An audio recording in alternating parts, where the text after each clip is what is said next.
আম্মু কি করতেছো? আরে বাবা আমি লুডো খেলতেছি, তুমি দেখো না? তুমি তো রান্না করতেছো। এই লুডো খেলার পরে কানামাছি খেলতে যাবো। ছোটবেলা অনেক কানামাছি খেলতাম, বুঝতে পারছো? কানামাছি খেলার পরে তারপরে আবার কুতকুত খেলবো। আম্মু কি করতেছো? তুমি দেখো না আমি রান্না করতেছি, এগুলো বলা লাগে? সাধারণ জ্ঞান দেখতে হইবো আম্মু কি করে, তা খাইয়া দেখবা। আসসালামু আলাইকুম আমার আদরের আপু ভাই, আপনারা সবাই কেমন আছেন? অনেকদিন যাবত আপনাদের মাঝে আমি আমার কোনো ভিডিও দিতে পারতেছি না, আমার শরীরও ভালো না, মনটাও ভালো ছিল না, তাই এই জন্য ভিডিও দিতে পারতেছি না।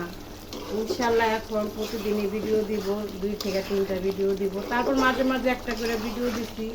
আপনাদের সাথে আমি ছিলাম, আপনাদের মনে করেন, তাই সবাইরে কমেন্ট করি, সবাইরে লাইক দেই, আমি জানি সবাই ভাবে আমি আছি আপনাদের মাঝে। তাই আপনারা আমার সাথে থাকবেন। আল্লাহ হাফেজ, শুভ দুপুর।